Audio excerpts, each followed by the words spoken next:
Hello, everyone. We're back, joined again by our esteemed colleague, my esteemed colleague, and really co-host of the show overall, Elliot.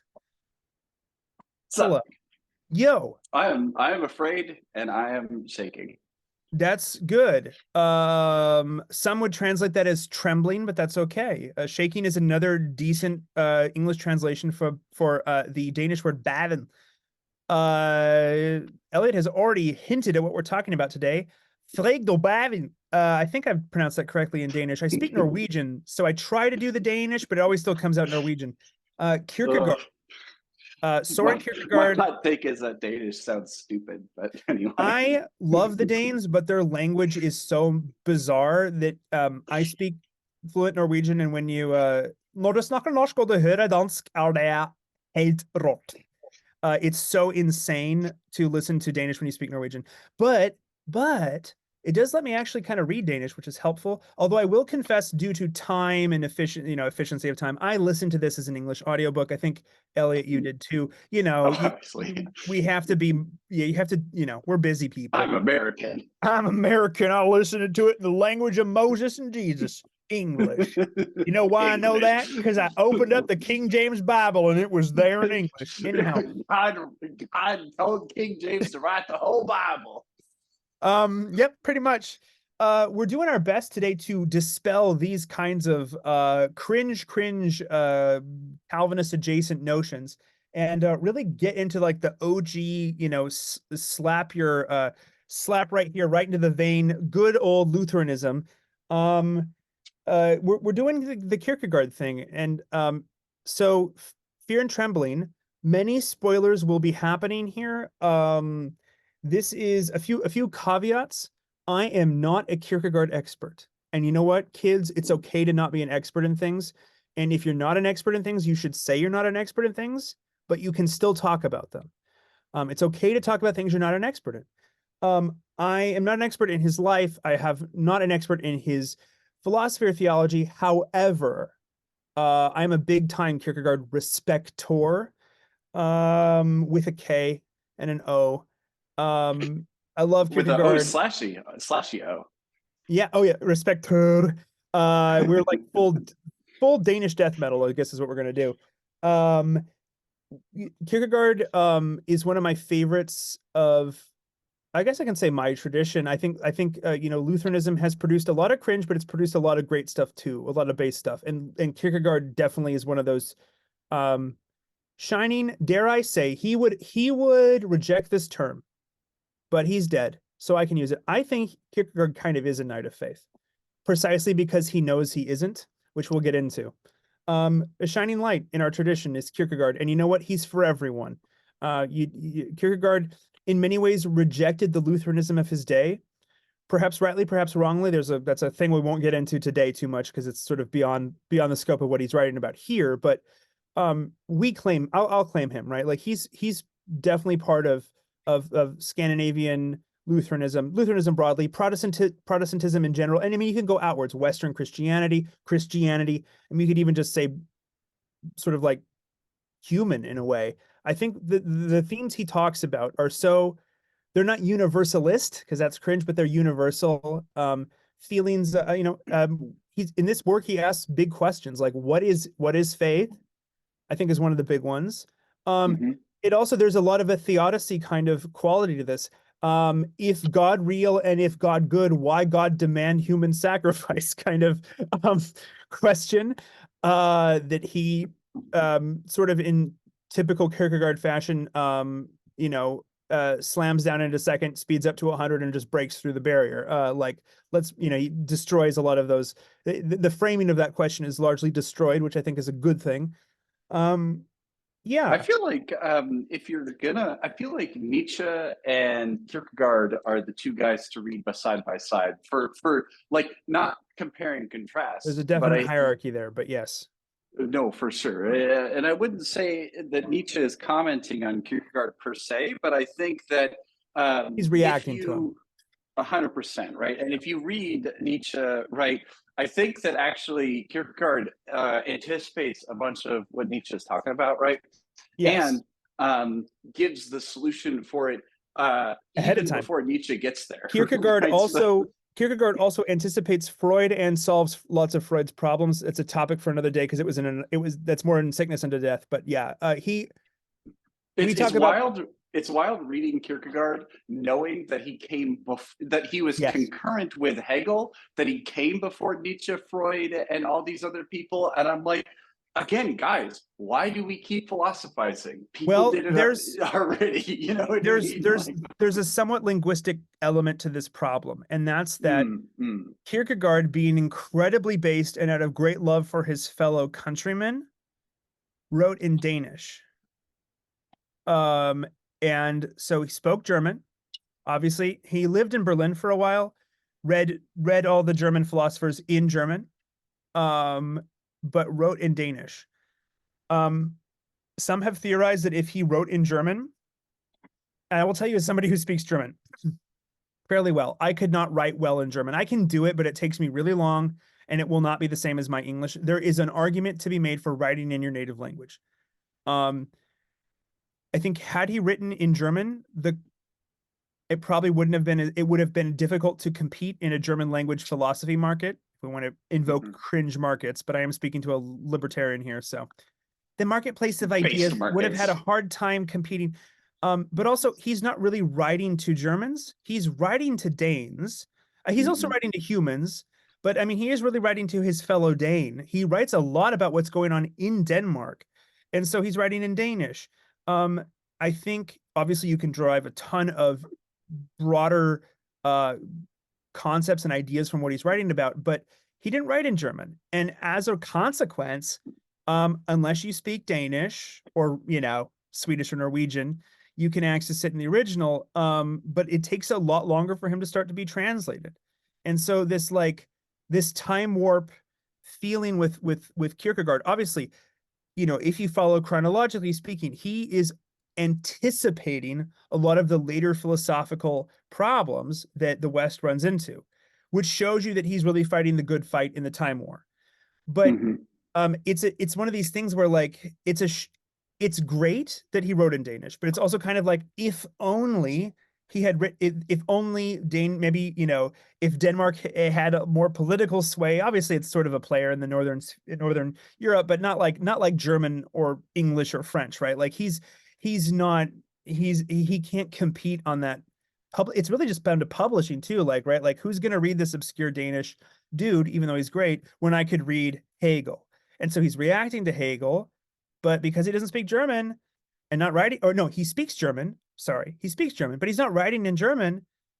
Germans are not really reading Kierkegaard, is my interpretation. Somebody may correct me on that, but I don't think they really did. Not too much. Certainly not at that time. No, now they have. So it's interesting. You'll find it really does. Was Leibniz around then? Believe so. I'll have to double check. It seems to me. So I will tell you just from a cursory glance, if you look at translated editions of Kierkegaard, the number one language he's been translated into is English because world language, but also most of the Kierkegaard respectors that I have found either in person or online are Americans, Canadians, and Brits, and they're Anglophones, Australians and Kiwis. They're Anglophones, probably because Protestant culture to Protestant culture, right?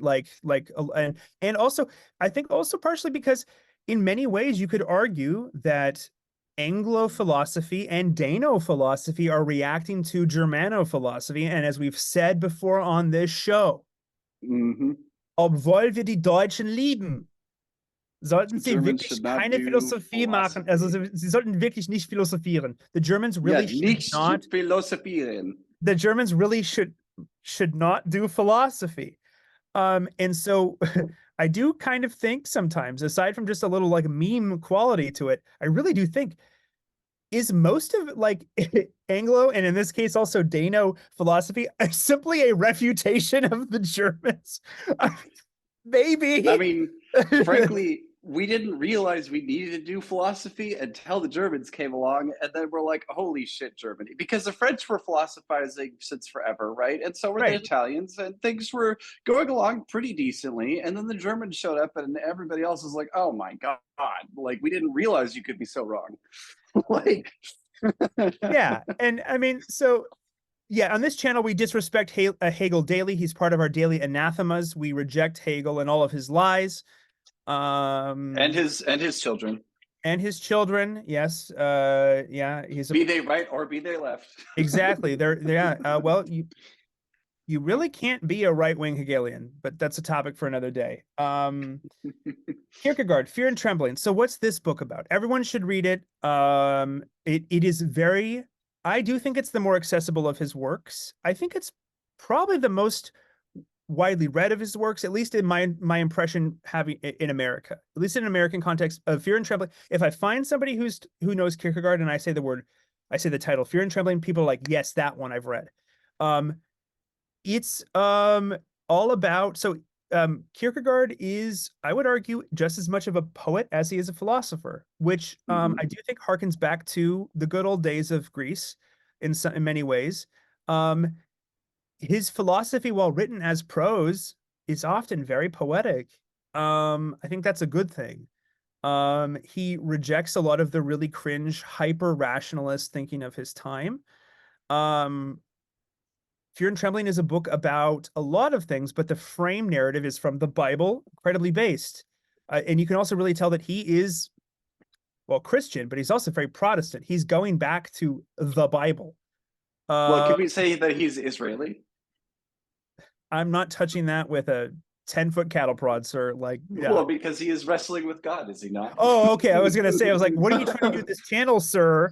Oh, I Um, don't care about that shit. I assume that no, he's yeah, no, not he's Jewish. wrestling with God, definitely. Like, Kierkegaard, that's like Kierkegaard. One of the big themes of Kierkegaard's entire life work, but particularly in Fear and Trembling, is, the individual's place before God, that solitary individual before God.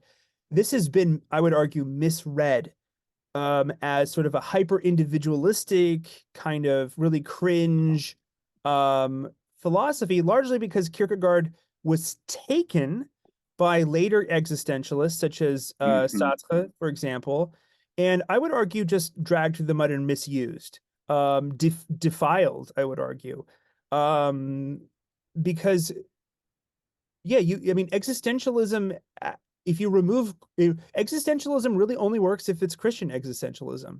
And so I am making a claim that there is only one existentialist, and that's Kierkegaard. Really, there's a few others Christian existentialists out there, but if you don't have Christ in it, it doesn't work. Um, you know, for Kierkegaard, we are all that solitary individual, theoretically, right? Like if we desire to be that solitary individual before God. It does not mean that other people don't matter. It does not mean that at all. I mean, I would argue that he's writing to as many solitary individuals as he possibly can. He wants more of them, not to atomize people or to atomize the faith, but to understand what it is to be a human who is a finite creature in the face of the Almighty. And what more appropriate, at least initial response to that realization than fear and trembling? Um, so, I mean, we'll I get mean, into the details here in a bit, but Elliot, I'm just curious, if I may. Had you go read ahead. any Kierkegaard before I harangued you into reading this?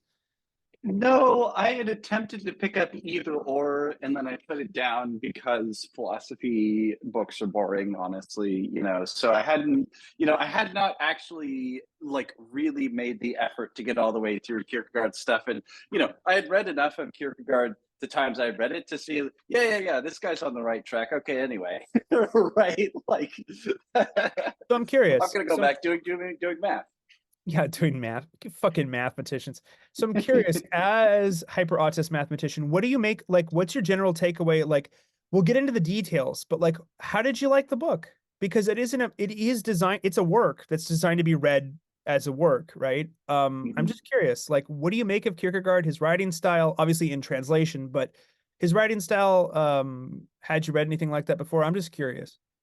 Well, so I mean, it's because I've been diving into hippie stuff that I actually really more deeply appreciate Kierkegaard, right? Because of his poetic heretica approach, right?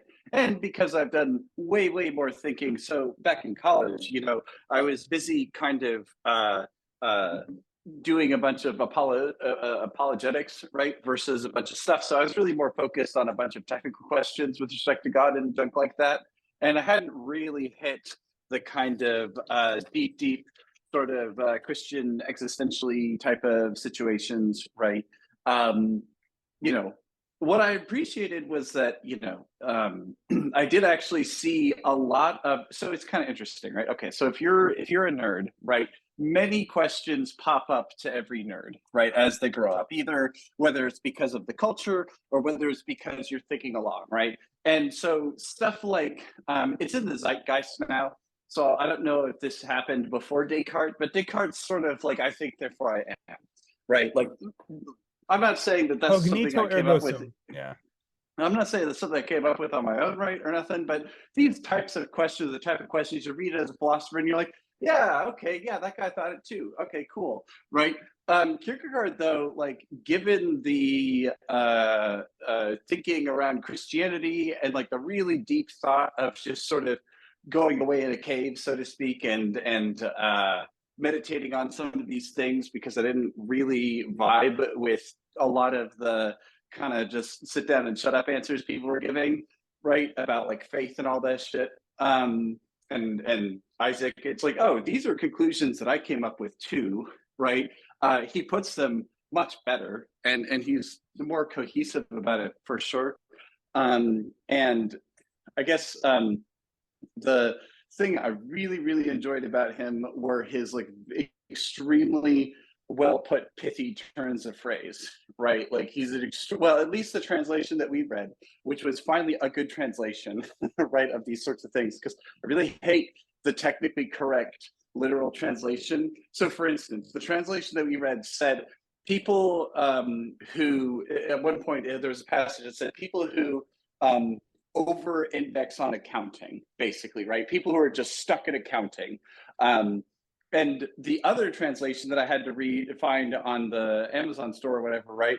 They said Italian bookkeeping. And I was like, oh, interesting. That's probably what he actually wrote, but it's not helpful to a current day reader, right? Yeah. Like translated for me, not for like, as if I spoke modern English back at the time.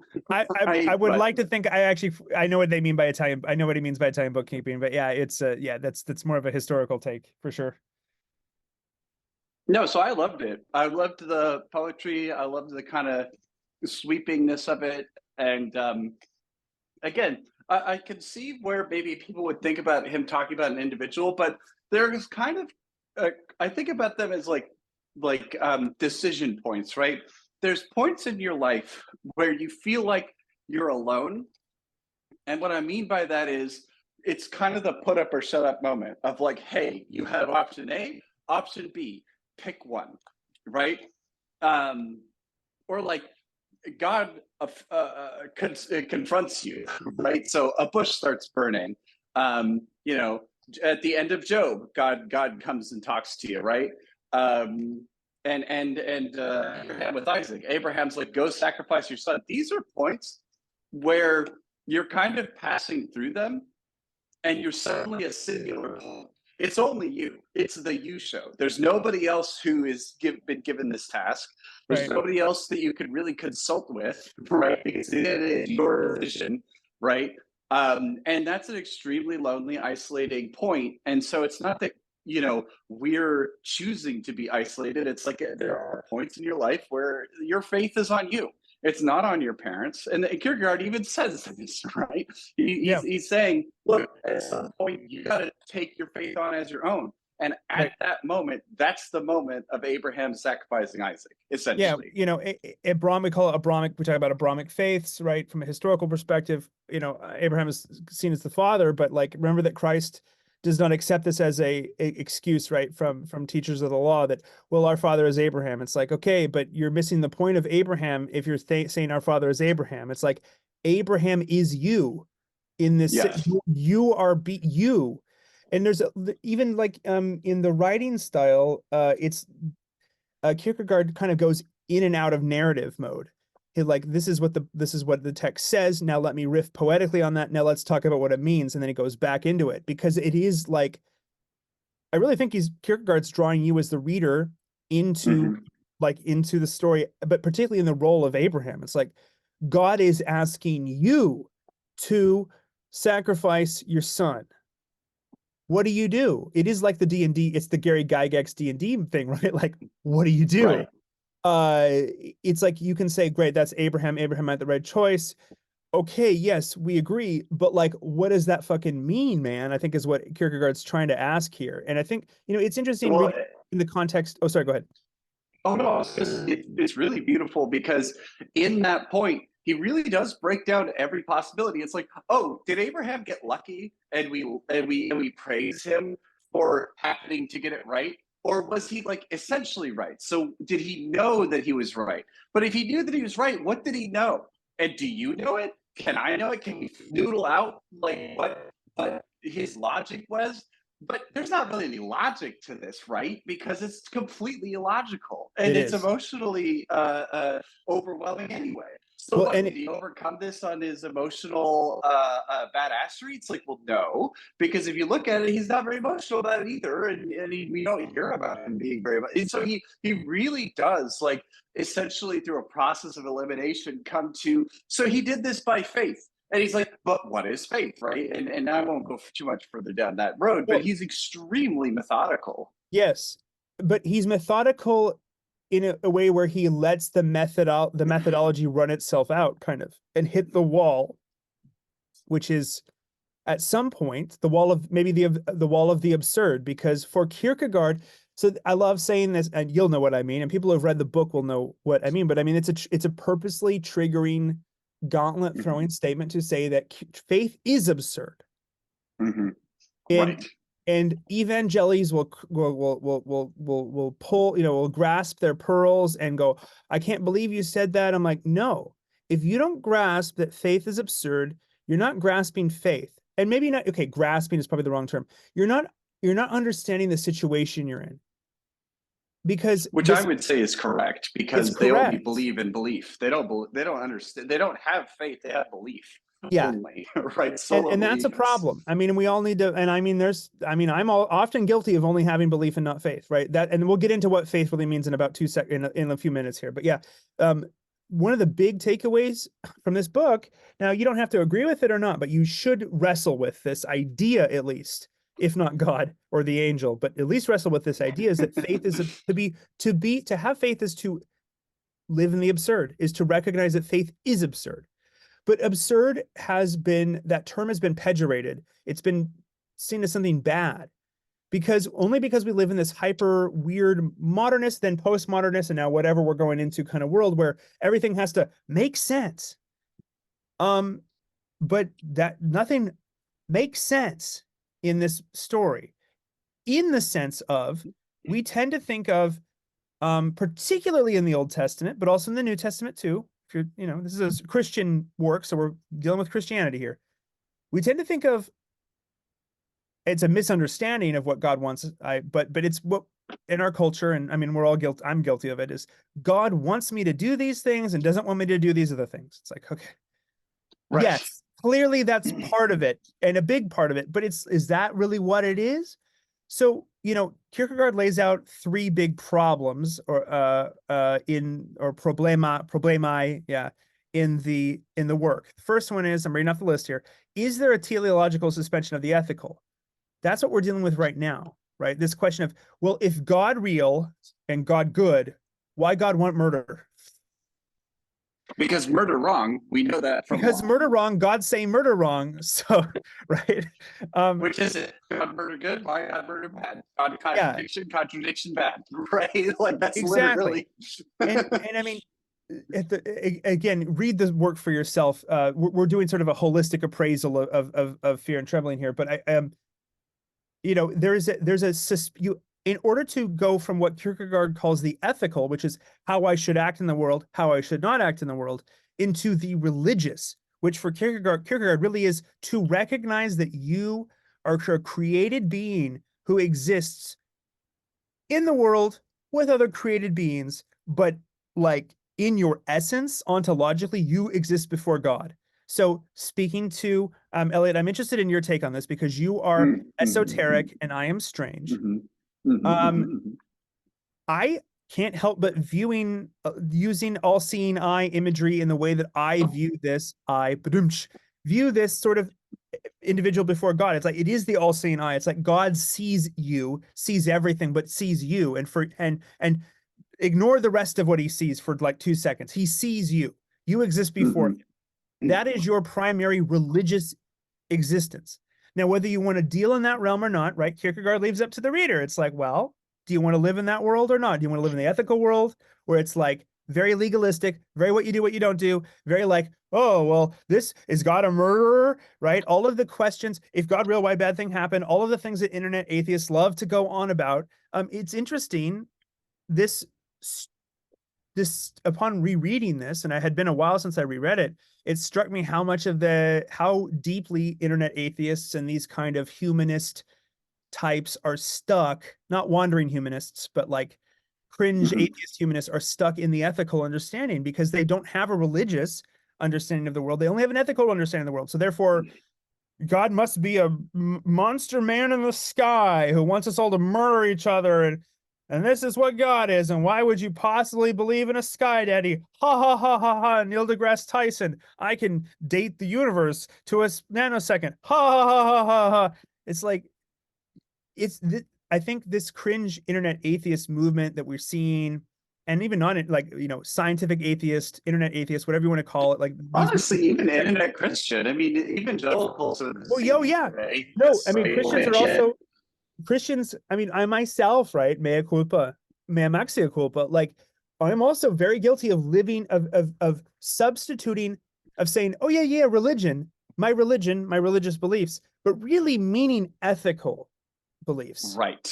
Which is and that's not the actually same what thing. so many people, well, I mean, he talks about politics too, which I was very interested in, right? Yeah, you riff. Like, I've set it up. You keep going. Yeah. oh, no, that's fine. I mean, like, frankly, I don't super remember what he was saying about the political stuff, but I remember kind of in the sort of vibe soup that I was living in when I was listening to Kierkegaard. Just, it was really like a really good, like, vaporwave track for me. I was just like, For real. fuck yeah, man, let's go. Like, this guy is For real. like, kind of like when you listen to like an Eminem situation or whatever. But anyway, I think he would have been a fantastic rapper. But anyway, point being is that well,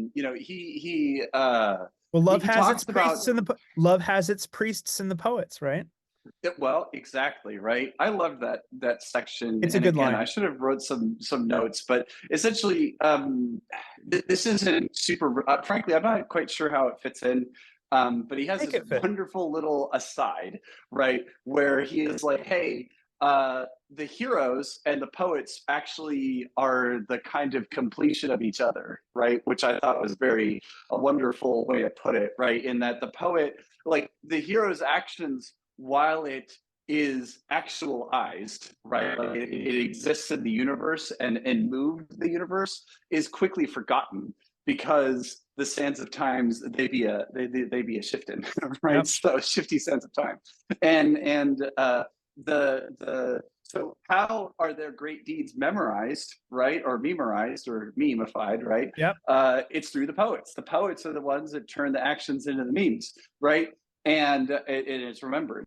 The hero, right, being sort of galvanized by the poet, turns the poet's sort of vision into action, or the poet's sort of satisfaction is in observing the wondrous works of the hero, and the hero gets to be observed by the poet and have their actions acknowledged, right? So it's a beautiful like yin yang situation there. Mm-hmm. I'm not saying it's a yin yang thing, by the way, but there you go.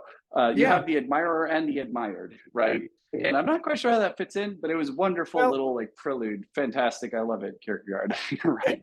This is not what Kierkegaard meant, but it's okay because I do think it follows. I think for me, it means a lot of things, but I think you could say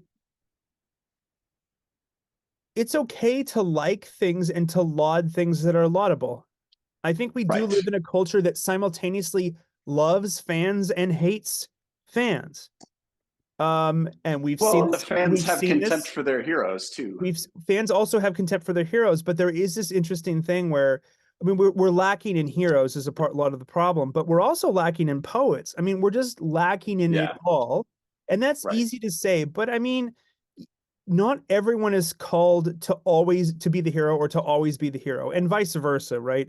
But I do think that, like, if we take these as two archetypes, and this is, we're really off the rails here on the crazy train, but I do think this follows from what Kierkegaard, uh, at the very least, as Monty Python would say, it's a theory. um I think some people are more heroic and some people are more poetical. I am not super heroic, but I'm not, by saying poetical, I'm not a poet per se. I've tried my hand at it, but I really love poetry. And I mean, anyone who's spent time watching us autistically rant on this channel knows that I can go on and on and on about what T.S. Eliot might have meant when, or what Beowulf, the author Beowulf, might have meant when. Like, that's a poetic understanding of the world, right? I think heroes are great, but I like learning about heroes from poets, right? If you me actually, I've met a few people that I think are heroic, and they're amazing, but it is kind of like I almost don't know what to do with them, because they're like, whoa, I don't even know how to process you, because I'm not experiencing you in some sort of heroic ode to your greatness, right? It's kind of a different thing. I think some people are naturally inclined more to one archetype or the other, assuming these are archetypes. So I'm curious. You brought this up, so I'll ride with it a little, just a little bit more. Yeah, Um, yeah.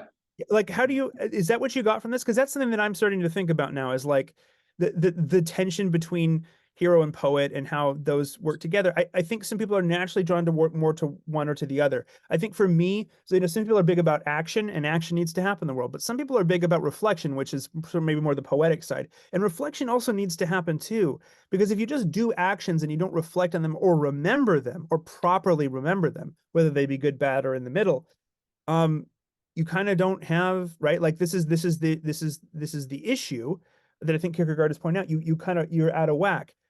Abraham, though, is remembered, right? He's not just the hero, he's remembered properly, right? As sort of the father of, really, if you want to, if you, assuming there is such thing as an Abrahamic tradition, there's probably there's a plurality of them. He's seen as sort of a father, right? Like, in this way, perhaps even in a sense, you could call him father of faith, in that God tests him in this way that, we pray, at least I pray, I'm never tested in, right? Like, you're giving up the thing that you care about the most.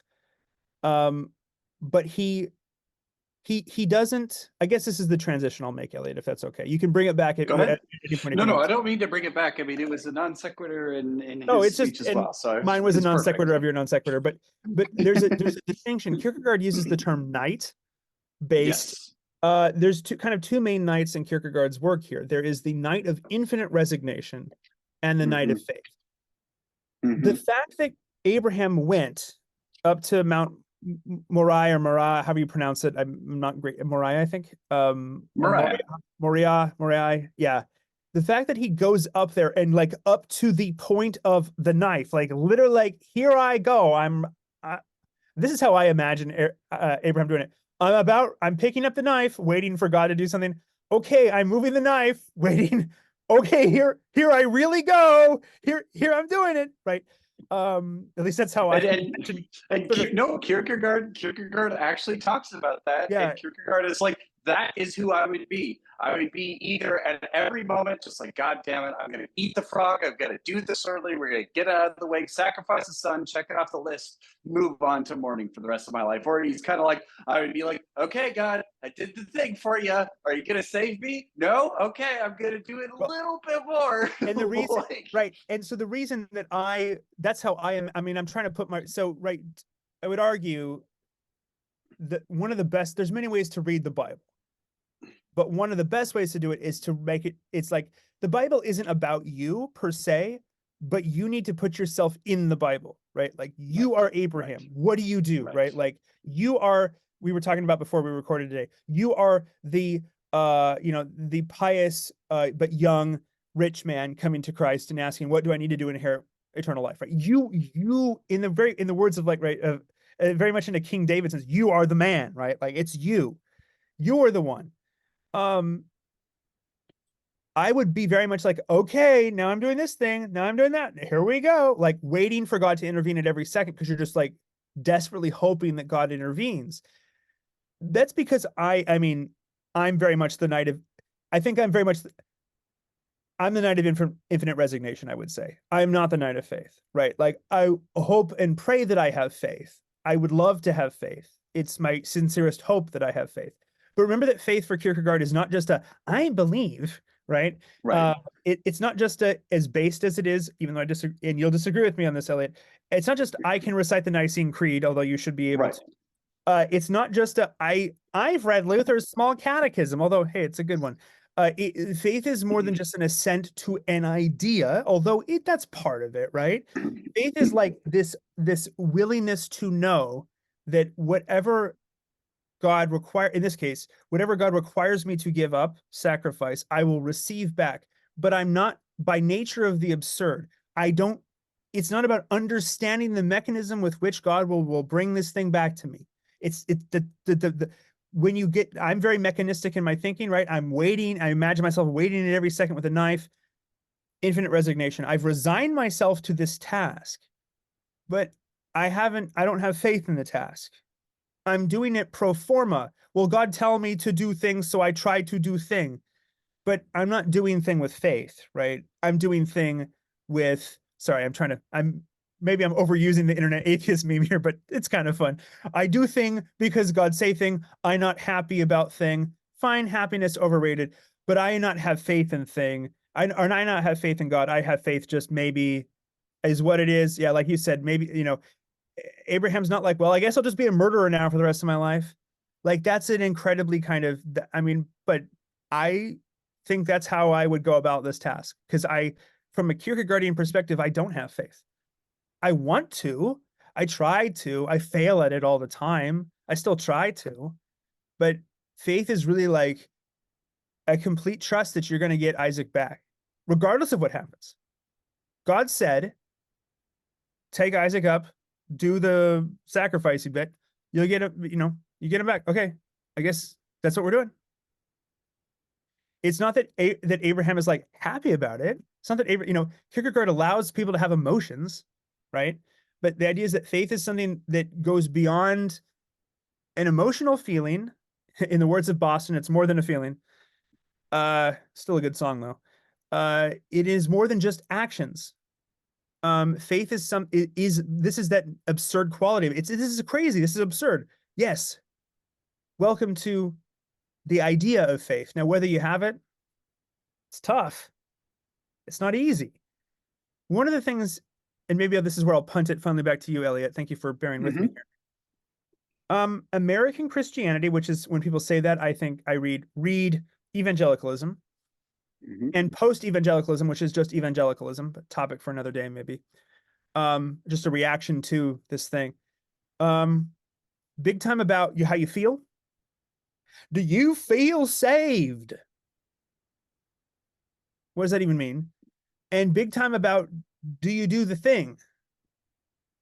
But it's interesting. One of the things I love about Kierkegaard is that his ideas run so counter to the ideas of his time, but also unfortunately, to the ideas of our time and our Christianity, at least in this country.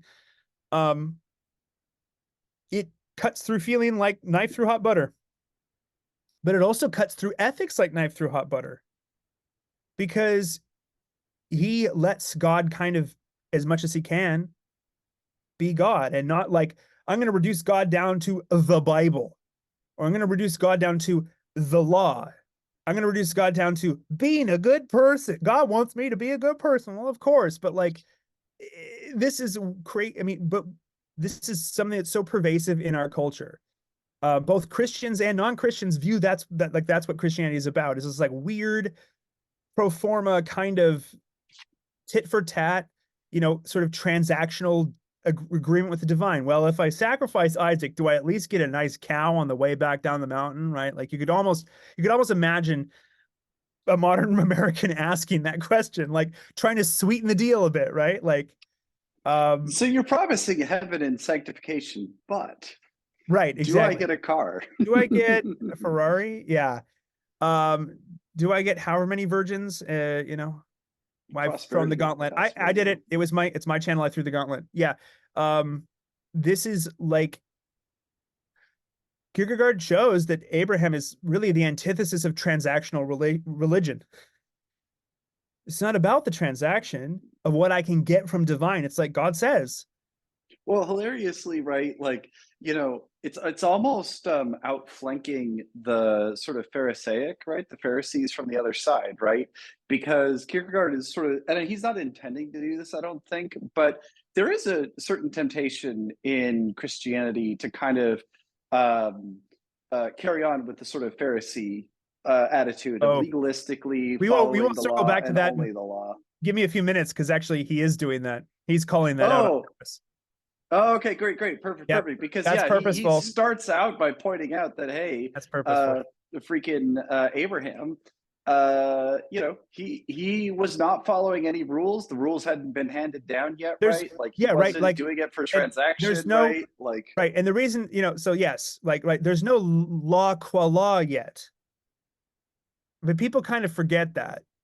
Christians particularly, Jews are good at pointing this out, but yeah, but Abraham came first, man. There was yeah, no like rules. yeah, Like there was no law, but there right, were right, rules. right, Yeah. Remember that, right? Remember that laws only come about after people have broken them. right. Well, this is what we see actually. Well, anyway, not the point. Point is that Legal yeah, theory there, but it's true. Like you only get no, laws no, after but it's done. Yeah.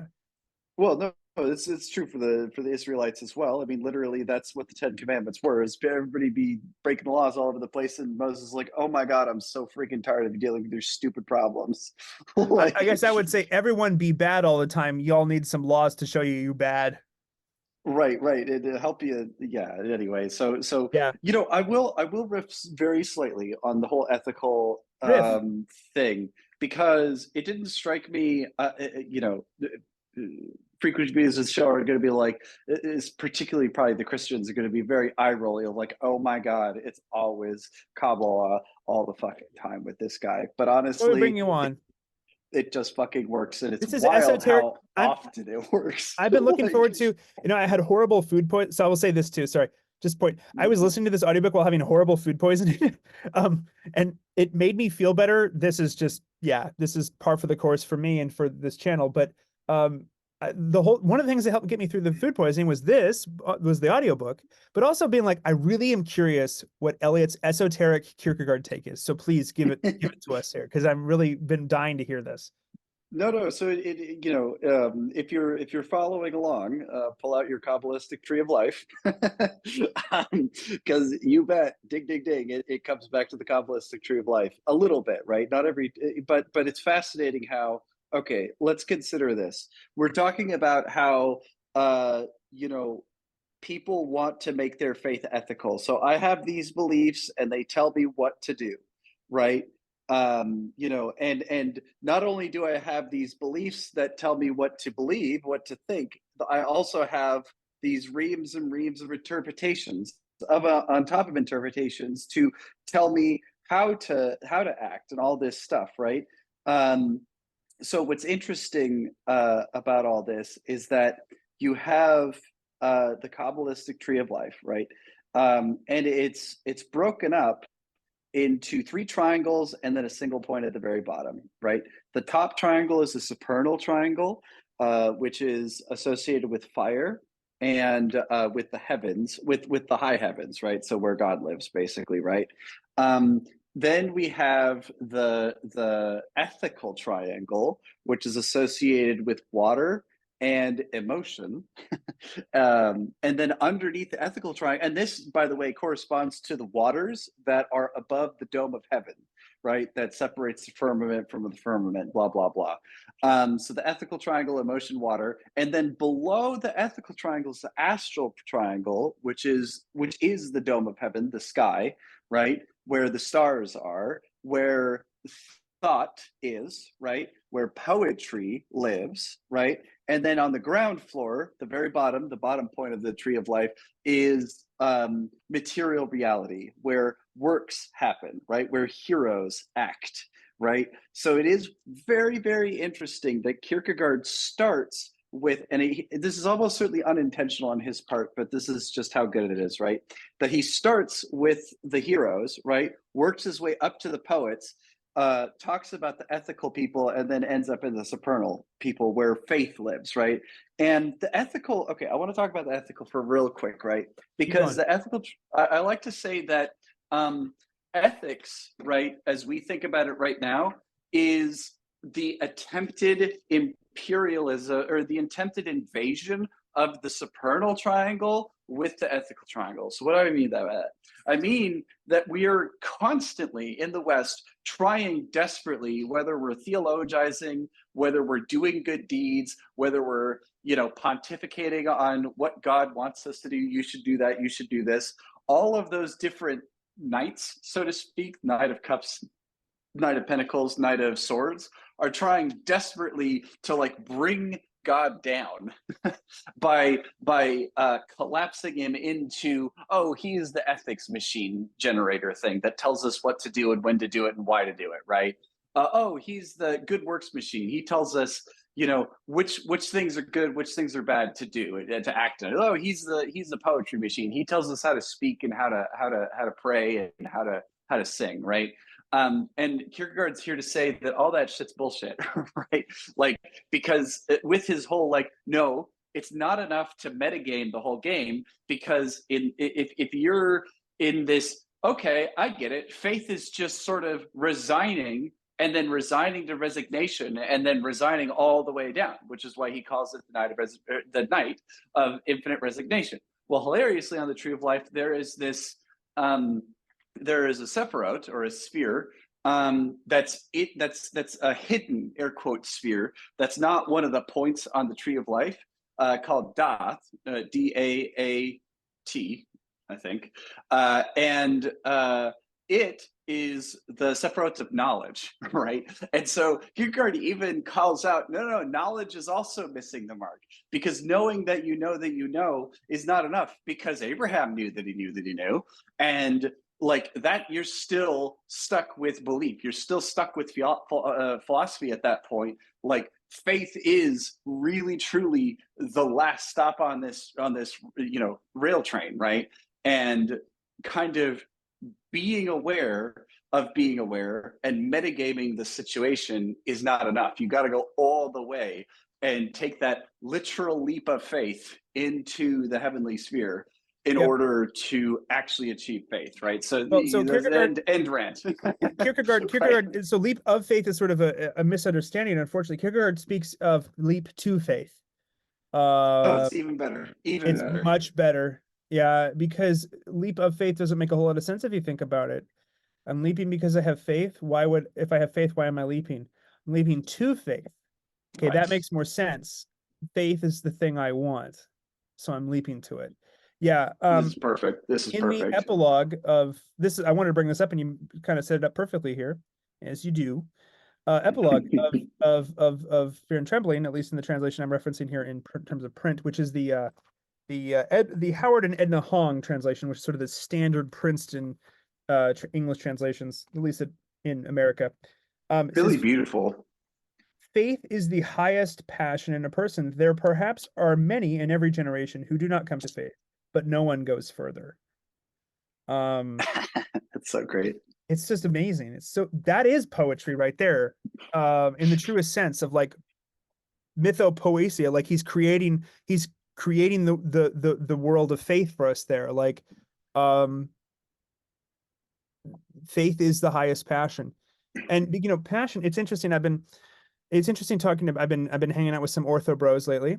They're amazing people, but there's a lot of woo woo. We don't like passions so much, and obviously there's a different definition of passion happening in orthodoxy. I understand that, but I think I like this idea of faith as passion, because a passion, understood maybe more etymologically, is involves suffering, and that faith is something you suffer for and you suffer because of. That's something that really stuck with me this time around upon rereading Kierkegaard. And I got to say, as much as he was foundational to my theological awakening and all these things, it'd been a long time since I read him. That the idea, though, that like faith requires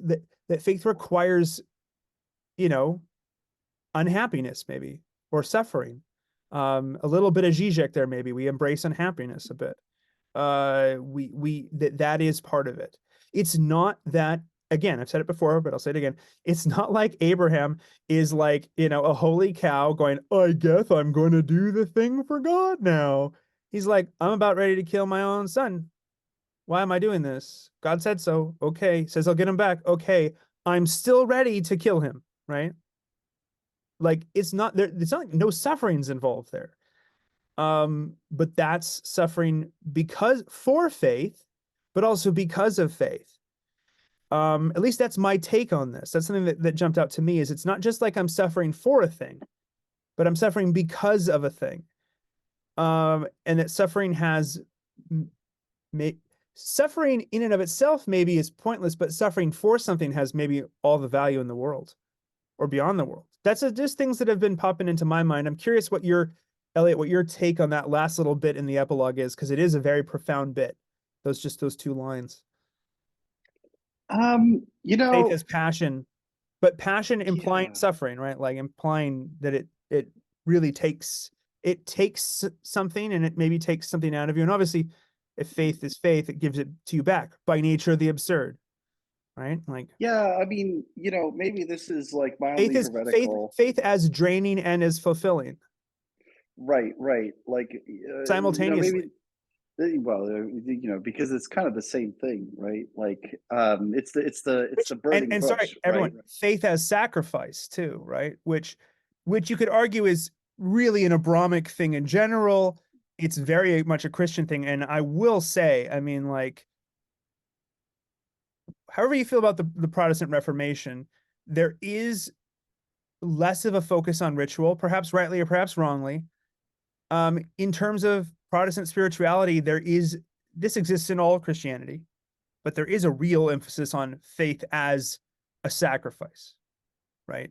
The Well, giving up the like assenting to God's to the absurd quality of faith because God says, because God speaks to you, because God however you are called to it, however you want to contextualize that.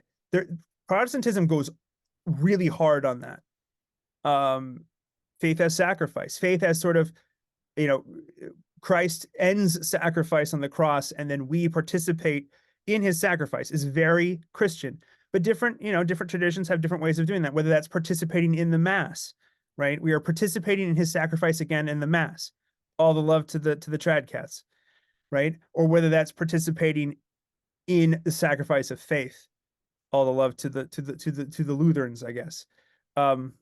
Anyhow, sorry, I'm continuing to riff here, but I'm just curious, like, what would that?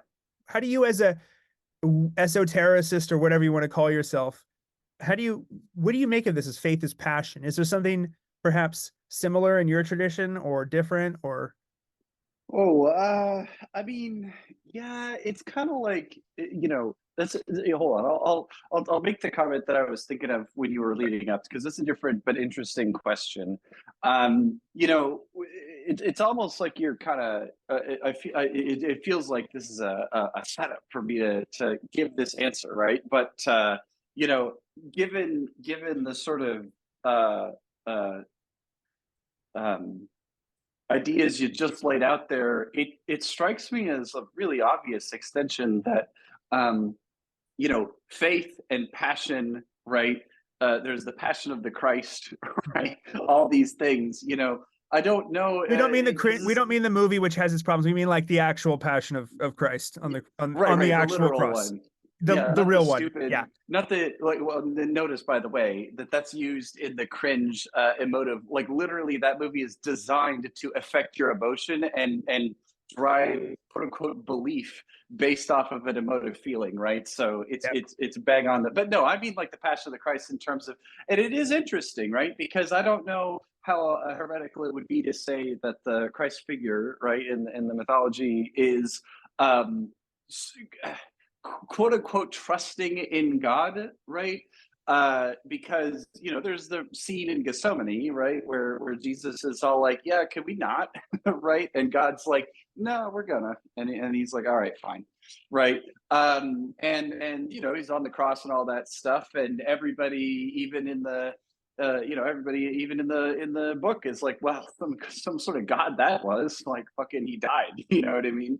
But he died specifically to conquer death, right? Which is a whole bunch of stuff. But I don't know, like he's like, Father, why have you abandoned me? Yeah. So I mean, was I mean, my kind of well, like question is, was God or was Christ inhabiting like a place of faith in that moment, right? Like, I mean, I have my take on it, which is my own, yeah, right? go ahead.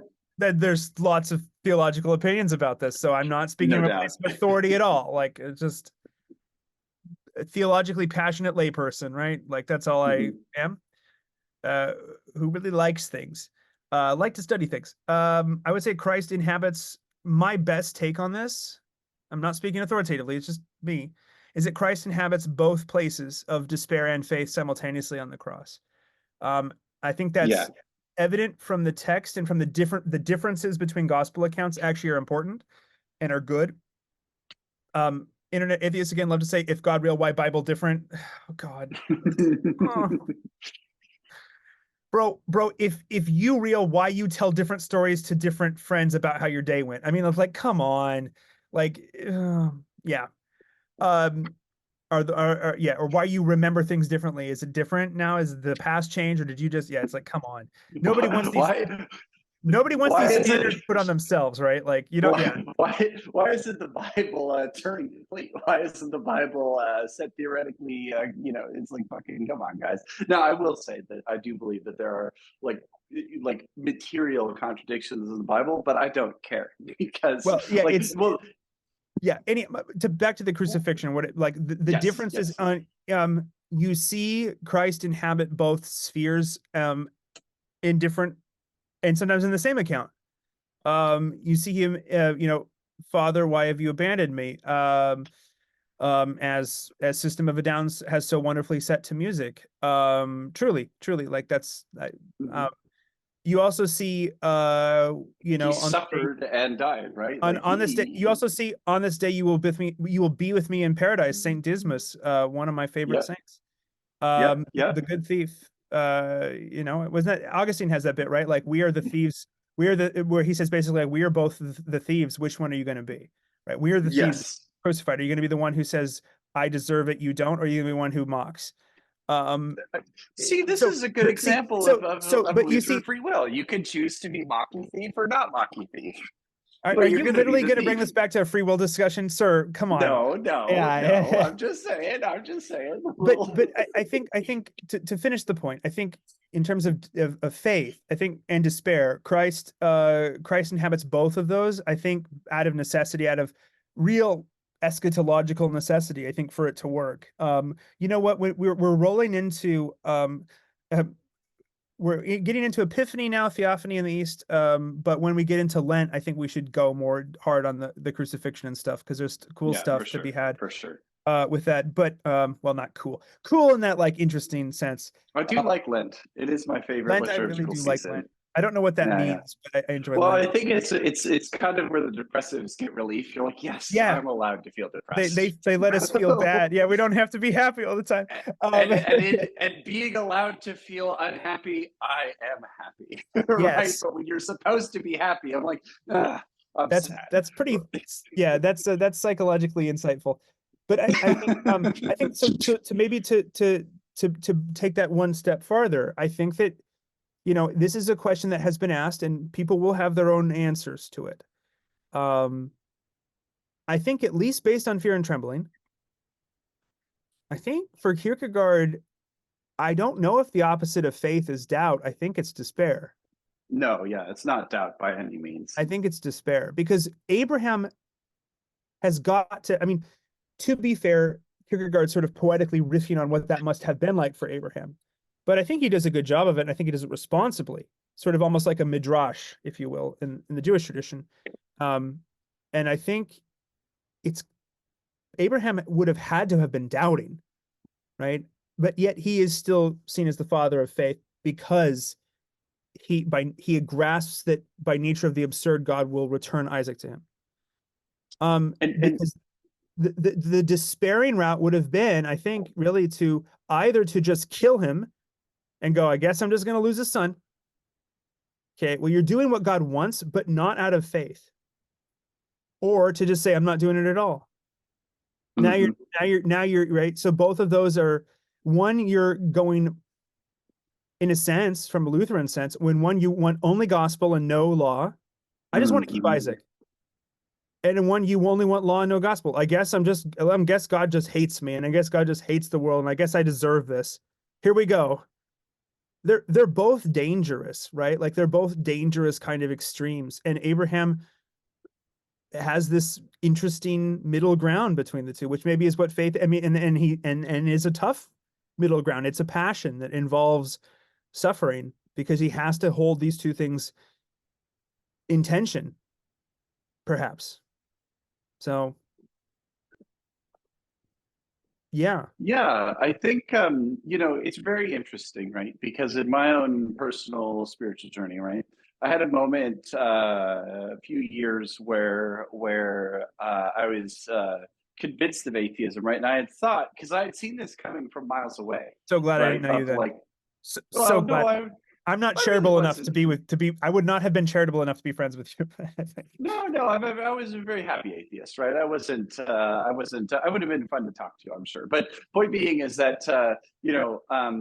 because I really hated the Reddit atheists, right? Don't get Oh, me okay. wrong. Okay. Even, That's fine. yeah, That's yeah, fine. yeah, yeah. Yeah. No, no, no. Like I wasn't like actually, I would have been like, oh my God, you probably would have liked nerding out with me more actually, because I way more cared about the details. I'd be like, actually, so let's study Karl Barth, right? And like read all the things. And now I'm like, I don't really care about reading the things because I'm totally uninterested if they're true or not. And actually, that kind of segues perfectly to the point where I got to a point where it was like, okay, I'm in tribe atheism, right? So I'm not allowed to pray, right? But I really want to pray, right? And it's like, well, I don't believe that God exists, but you know what? Actually, because this is where I got to. I realized, it's not about your belief, dude. Like, the claim God exists or God doesn't exist is in fact a truth claim.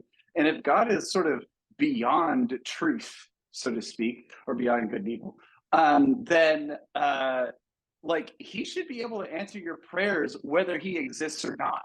And that, I think, was an example of faith on my part, right? I would just say that one act of praying despite, praying and saying, well, he'll answer it whether he exists or not, right? Well, Is kind of do, in the general direction of, I think, what Kierkegaard might be do you getting know at, the famous quote by Kierkegaard about prayer? Mm, mm.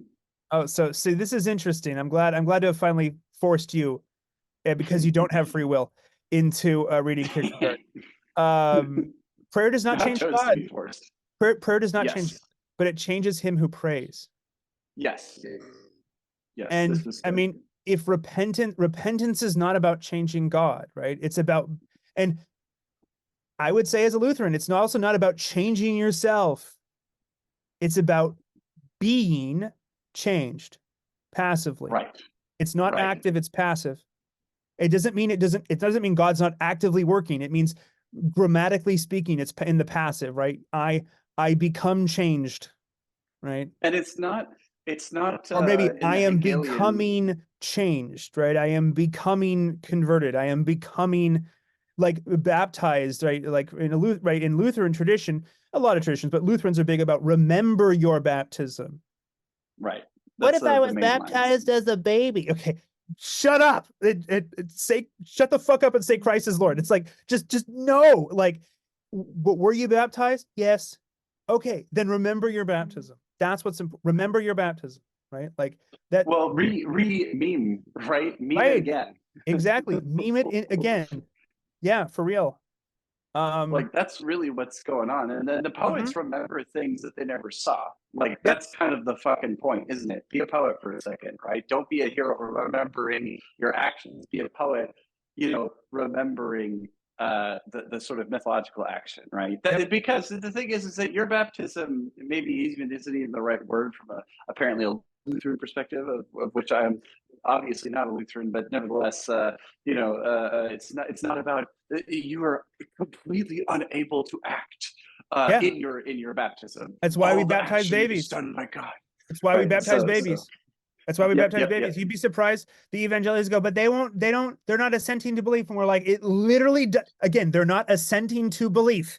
And this It's is not where we about have to belief. Yeah, I restrain agree with violence, that because we're too. like, hold back your fist, because it's not worth it. It's not worth it. Right. Right. Because it's like, it's not about this. Like, because belief is something that occurs, that happens to you. Belief is a I, symptom, right, of faith. I so I will say that, and I totally agree with that, that belief is a symptom of faith. Not the I other way told a around. lot of Yeah. Christians, like, hey, if your faith is founded on your belief, then your house is founded on sand. You need to be on the rock of faith. Well, And again, the faith isn't just sort of hoping against hopes, right? I mean, faith is the substance of things hoped for. That's a different matter, right? Faith really is getting to that point of like complete absurd breakdown of like, wait a minute, like I'm gonna continue regardless, sort of thing. And again, that's not quite the exact right thing, but it's really hard to describe, right? Because there's no other way of describing it. and if I may invoke another of the greats, C.S. Lewis, right? The famous quote: Hmm. "If I didn't go to religion to make me happy. I always knew a bottle of port would do that. If you want a religion to make you feel really comfortable, I certainly don't recommend Christianity." Well, certainly not. Well, nowadays, well, and this is great. Gives us a perfect juxtaposition of current day Christianity, right? Of wanting people to feel happy and comfortable, right? Which is completely missing the point, right? Because Christianity or religion is supposed to save you from so much deeper emotions, right? Like angst, right? Anxiety and stuff like that. Um, Earlier you asked about how does faith work for kind of your esoteric woo type people, right? It's really interesting, right? Well, Because that's a I'm interested in that too. The specific question was, uh, the idea that faith is the highest passion and one can go no further. How does that jive with you? But answer oh whichever question you that want. But that was my original question.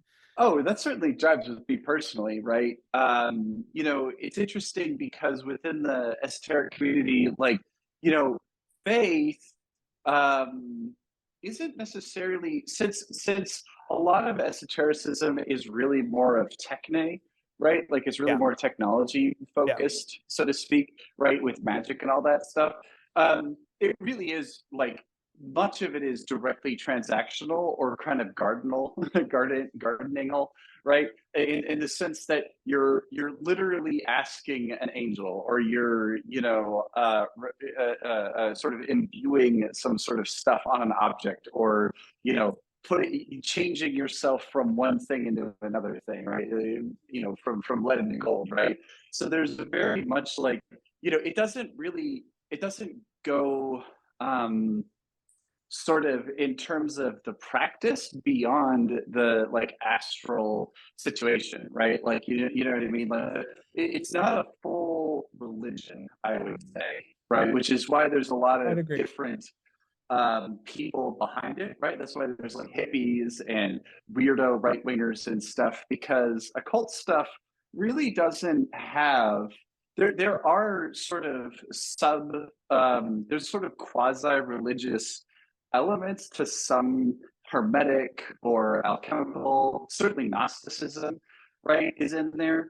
But the thing is, John Dee was a Christian, right? And you Yeah, it was have sort some of. boys over in Luther Town, right, who were Yeah, yes and occultists. no. Yeah, yeah. Well, that'll be a topic for future. Melanchthon is definitely doing a different kind of woo than D is doing. But yeah, topic for another day. No, no, for sure. I mean, we can argue about who counts Yeah. and who doesn't count, whatever. It doesn't really matter to me. Point being is that like faith doesn't really enter into it, right? And so actually, I would kind of encourage people to sort of meditate on that, right? It's like I'm obviously pro occult stuff, right? But just think about that for a Well, moment of like, I'm hey, is this going to be the thing that like is this the highest end? I guess is what yeah. I'm saying, right? One of the reasons, aside from just being interested in it genuinely, and Mm-hmm. interesting to see the different intersections between our two worlds, and also just you being a friend. I don't need to Yeah. agree with somebody to be good friends with them. Never really have. Um, but it is interesting. I'm actually one of the things I like about you is that you are an esotericist, whatever you want to call yourself, who recognizes that it's not really a fully fledged standalone religion. I have met Right. so many who do, and it's always kind of like they're, and if you suggest that, then they hate you and hex you or some shit. I don't know what y'all do, but it's just like, oh, like you can't tell me this is a cohesive system. It really is technological. I like you when you point that out. I mean, Yes. at least you're being honest about it. Like, it's very technological, right? It is, and you even say your words, I believe, if I heard you correctly, Mhm. transactional. Uh, Yeah. Well, it's not. oftentimes it ends up being It transactional, ends right? up right, Like, whether that's the goal or yes, not. And to correct. be fair, to call out my own camp, I mean, faith, oftentimes, what I call faith, uh, I input be, prayer, I be, get out bike. becomes very, yeah, it becomes very transactional. I mean, I mean, Christians are very guilty of this all the time. I mean, really every day, right? Like, to be very blunt, like every day guilty of that. But that's not the kind of faith, right, that Kierkegaard's writing about here. To bring it back to Kierkegaard as we try to attempt to wrap it up. Again, this book is so in depth that you could go on forever about it. But um, yeah, it's not transactional. It's something beyond that. I And would I mean, say I would and I'm not saying, I'm not saying, I for one would never say God doesn't care about what happens to you. And I would right, never say, don't pray for the thing. Of course you should pray for the thing, but that's not the highest good, right? Like, that's not your number right. one thing. That's something you need, something you want. Of course, go to the uncreated, who is God, to with that. But that's not what faith is, right? Like, because if you don't get the bike for Christmas, does God hate you now? Right? Like, this transactional thinking, You didn't pray hard enough. you didn't pray. That's Either why God hates that's you. why Trump didn't So get elected. either when you get in these situations, you get either God hates you, Calvinists, or you Right. didn't pray hard enough, evangelicals, both of which are bad. Um, yeah, which are Satanism and Christianity. Both of us agree on topic that. for yeah, a little bit of topic for next one is in the words of Dana Carvey, is it Satan? Could it be Satan? Uh, Satan. It could be Satan? Satan. It is Satan. So help me God. But to that Yeah, point, and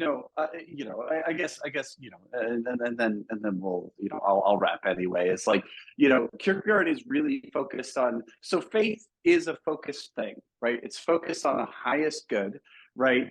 Occultism or esotericism or all these things that I'm talking about, right? You'll notice that, like, the tree of life, when I talk about it, this Kabbalistic tree of life, it's not telling you any answers, right? It's really just allowing you to rephrase questions in coherent ways that might give you a map. Really, esotericism is a large atlas of maps, but it doesn't tell you where the treasure's buried, right? If you want to know where the treasure's buried, you got to sign up to a religion, man, yep. right? And maybe occultism can help you with that religion. Maybe it'll push you against that religion, but like there's a lot of religious people that kind of see it as scary and weird, but I would say it's kind of similar to thinking that electricity is scary and weird. I mean, electricity will absolutely kill you, right? But you got to be able to use it to wire up a house.